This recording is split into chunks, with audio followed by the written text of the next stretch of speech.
જય શ્રી કૃષ્ણ મિત્રો, સ્વાગત છે તમારું અમારી કુકિંગ ચેનલ પર। સાંભળ્યું છે ને ક્રિસ્પી સિંગ ભજીયાનો અવાજ? મિત્રો, બજારમાં મળતા સિંગ ભજીયા આપણે સેમ બજાર જેવા જ ઘરે તૈયાર કરી શકીએ છીએ, ખૂબ જ ઓછા ખર્ચમાં અને ખૂબ જ સરળ રીતે। તો આજે આપણે એકદમ ક્રિસ્પી અને ટેસ્ટી એવા સિંગ ભજીયા તૈયાર કરીશું, જેના માટે એક મોટા વાસણમાં મેં આ રીતે 2 કપ સિંગદાણા લીધેલા છે। મિત્રો, આ રીતે મગફળીના બી છે એ થોડા મોટા અને ચોખ્ખા હોવા જોઈએ, તો અહીંયા મેં તેને એકદમ ચોખ્ખા કરીને લીધેલા છે।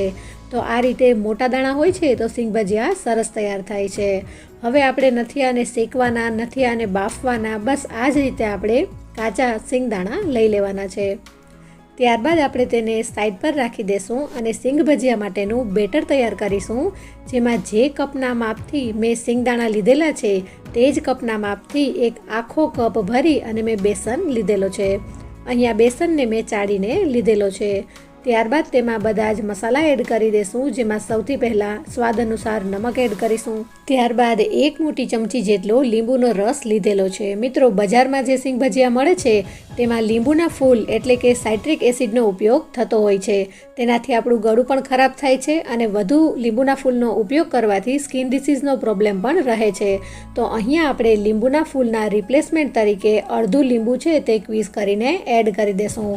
તમારે જો લીંબુના ફૂલનો ઉપયોગ કરવો હોય તો તમે કરી શકો છો।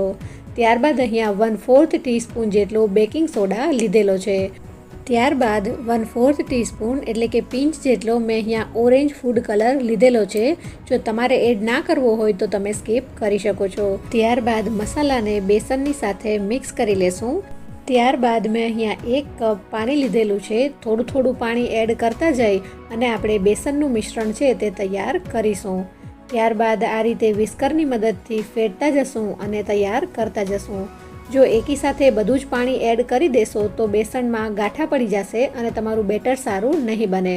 બેટર તૈયાર થયા બાદ હું તમને કહી દઈશ કે અંદાજે કેટલા પાણીની જરૂર પડી છે।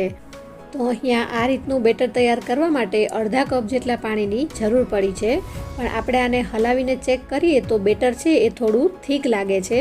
મિત્રો, જો આ રીતનું જાડું બેટર હશે તો તે મગફળીને વધારે કોટ કરી લેશે અને તેલમાં તળતાની સાથે અંદરનો ભાગ છે તે સોફ્ટ રહેશે, એટલે કે ખાવામાં તે કાચો લાગશે। અને જો બેટર છે તે વધારે પડતું પતલું હશે તો તે તેલમાં પડતાની સાથે જ છૂટું છૂટું થઈ જશે, તો પણ આપણા સિંગ ભજીયા છે તે ક્રિસ્પી તૈયાર નહીં થાય। તો અહીંયા થોડું પાણી એડ કર્યા બાદ આપણું બેટર છે તે તૈયાર છે।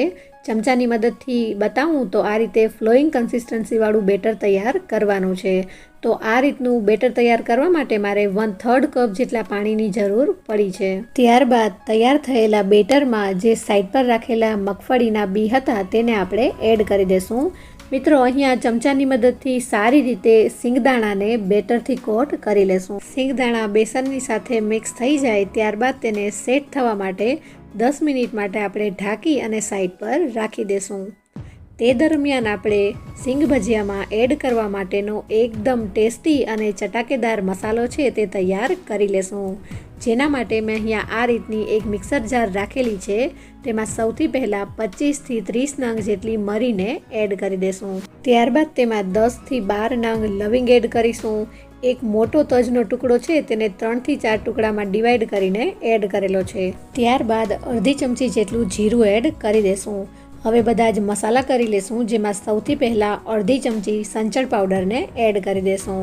ત્યારબાદ 1 ચમચી જેટલું કશ્મીરી લાલ મરચું પાવડર ઉમેરી દેશું। ત્યારબાદ અહીંયા તેને ખાટો મીઠો ટેસ્ટ આપવા માટે 1 ચમચી આમચૂર પાવડર, અડધી ચમચી જેટલો કે પછી સ્વાદ પ્રમાણે નમક અને 1 ચમચી જેટલું ધાણા જીરું પાવડર એડ કરી દેશું। અહીંયા લાસ્ટમાં 1 ચમચી ચાટ મસાલો એડ કરી અને હવે બધા જ મસાલાને પાવડર ફોર્મમાં સારી રીતે ગ્રાઇન્ડ કરી લેશું।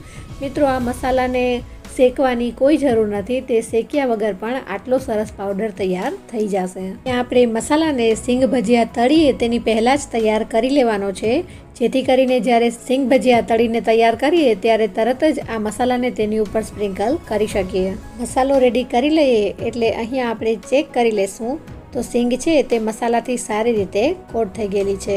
અહીંયા તેને તળવા માટે મેં આ રીતનું એક જાડા તળિયાવાળું પેન રાખેલું છે, જેમાં થોડો એવો બેસન એડ કરીને આપણે ચેક કરીશું। તો આ રીતે બેસન એડ કરતાની સાથે જ ઉપર આવી જાય છે. તો અહીંયા આપણું તેલ છે તે એકદમ તૈયાર છે. ત્યારબાદ જે સિંગદાણા તૈયાર કરીને રાખેલા છે તેમાંથી આપણે 1 ચમચા જેટલા સિંગદાણાને લઈ લેશું. મિત્રો, આ અત્યારે તમને વધારે ચોટેલા લાગે છે, પણ તેલમાં એડ કરતા જશું અને આ રીતે બીજો ચમચો કે ચમચી હાથ પર રાખવાનો છે, જેથી કરીને તરત જ આપણે તેને તેલમાં પડતાની સાથે હલાવવા લાગશું. આ રીતે તેલમાં પડતાની સાથે તેને તરત જ હલાવવામાં આવે છે તો બધા જ દાણા છે તે છૂટા છૂટા થઈ જશે. શરૂઆતમાં ખૂબ જ બબલ્સ થાય છે, ત્યારબાદ બબલ્સ ઓછા થવા લાગશે, મતલબ કે તે અંદરથી સારી રીતે ક્રિસ્પી થઈ જાય છે. મિત્રો, અહીંયા આ જ રીતે 3 થી 4 મિનિટ સતત તેને લો ફ્લેમ પર આપણે તળી લેશું. શરૂઆતમાં ગેસની ફ્લેમ છે એ હાઈ રાખવાની છે, ત્યારબાદ આપણે મીડિયમ ગેસની ફ્લેમ કરી દેશું. તો આ રીતે બધા જ બબલ્સ ઓછા થઈ ગયેલા છે અને એક ચમચાની મદદથી હું આ રીતે તેને તેલમાંથી કાઢી લઉં છું.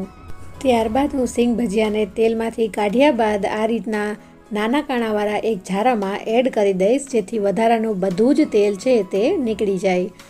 અને હવે અહીંયા સિંગ ભજીયા ગરમ છે ત્યારે જ આપણે તેમાં મસાલો કરી લેશું, જેથી કરીને સિંગ ભજીયામાં તૈયાર કરેલો મસાલો છે તે સારી રીતે કોટ થઈ જાય. રેડી કરેલો મસાલો છે તેમાંથી 1 થી 1.5 ચમચી જેટલો મસાલો છે તે છાંટતા જશું અને એને હલાવી અને મિક્સ કરતા જશું. તો મિત્રો, ખૂબ જ સરસ ક્રિસ્પી અવાજ સંભળાઈ રહ્યો છે ને તમને પણ. ત્યારબાદ સિંગ ભજીયાનો બીજો ઘાણ તરતા પહેલાં આ જે બેસન છે તે ખરીને આમાં બળી ગયેલો છે તેને આ રીતે ગરણીની મદદથી આપણે કાઢી લેશું, જેથી આપણું તેલ છે તે ચોખ્ખું થઈ જાય અને બીજો ઘાણ તરતા સમયે તે સારી રીતે ફ્રાય થાય. તો આ સ્ટેપ ખૂબ જ ઇમ્પોર્ટન્ટ છે. ત્યારબાદ હું બધા જ સિંગ ભજીયાને તળી અને તૈયાર કરી લઈશ. મિત્રો, અહીંયા સિંગ ભજીયા તળતા જવા અને તેની ઉપર મસાલો છે તે સ્પ્રિંકલ કરતો જવો. તો આ જ રીતે બધા જ સિંગ ભજીયા તળી અને મેં તૈયાર કરી લીધેલા છે અને તે ખૂબ જ ક્રિસ્પી તૈયાર થયેલા છે. તેમાંથી એક સિંગ ભજીયા હું તમને તોડીને બતાડું તો જો કોઈ સિંગ ભજીયા આ રીતે જોઈન્ટ રહી જાય છે તો પણ તે અંદરથી સારી રીતે ક્રિસ્પી થઈ ગયા છે. જો આજની અમારી રેસીપી પસંદ આવી હોય તો વિડીયોને લાઇક કરી દેજો અને ચેનલને સબસ્ક્રાઈબ જરૂરથી કરી લેજો, જેથી નવા વિડીયોની નોટિફિકેશન તમને મળતી રહે. Thank you.